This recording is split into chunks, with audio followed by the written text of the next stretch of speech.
Aujourd'hui, je suis parti à mon premier tournoi IRL depuis super longtemps et il y avait du lourd. Il y avait le champion d'Afrique d'échecs et meilleur joueur algérien actuel, le grand maître Bilal Belhassen. Il y avait aussi Sergei Fedorchuk, il a été top 75 mondial et champion d'Europe en catégorie jeune. Et plein de très grands joueurs français. En bref, il y avait du beau monde. Et moi, je démarre avec mon petit classement que j'avais à l'ancienne de 1500 Elo. Le but de ce tournoi, ça va être de faire une grosse performance. Et dans la première ronde, j'affronte un jeune de 11 ans qui est non classé. Donc j'ai les noirs contre mon adversaire. Il me dit avant la partie qu'il a 11 ans et que c'est l'un de ses premiers tournois. Donc je suis pas trop effrayé, mais bon, on sait jamais avec ces petits jeunes. Il commence tout de suite avec E4. Moi, j'envoie ma typique française. Lui, il ferme le centre. C'est la variante d'avance. Là, on casse. Il va défendre le centre. Tout ça est théorique. Je me développe en appuyant sur le centre. Il fait la même chose en défendant. Là, je fais fou D7 pour développer mes pièces. Et là, il fait fou B5. C'est tout de suite une erreur et je le comprends direct. C'est une erreur classique dans la française. En fait, ses pions sont sur case noire. Donc, ce fou-là, c'est un peu son fou passif, le fou qu'il voudrait échanger. Et ce fou-là, c'est le fou actif qui joue entre ses pions. Donc, il veut vraiment le garder. Donc là, je fais tout de suite dame B6 pour essayer de le forcer à prendre. Et ça manque pas. Il prend. Je reprends du fou pour pouvoir le faire jouer ensuite via B5. Là, il va roquer. Je vais échanger une première fois pour permettre de développer simplement mes pièces. Je ramène toujours cette pression sur le pion D4. Et là, il fait tout de suite une deuxième erreur, dame B3. À savoir que la cadence du tournoi, c'était du 12+3. Et là, tout de suite, je vois la tactique. Je prends le pion central.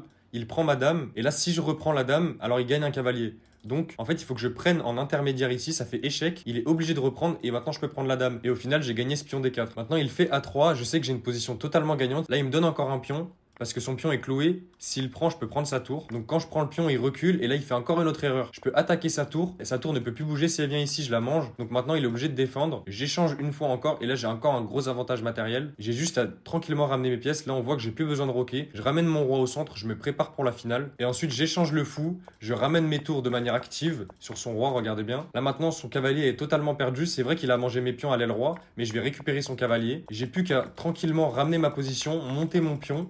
Et c'est ce que j'ai fait. Je fais une dame et j'arrive à le mater. Donc la première ronde commence bien et suis-moi pour voir la deuxième ronde.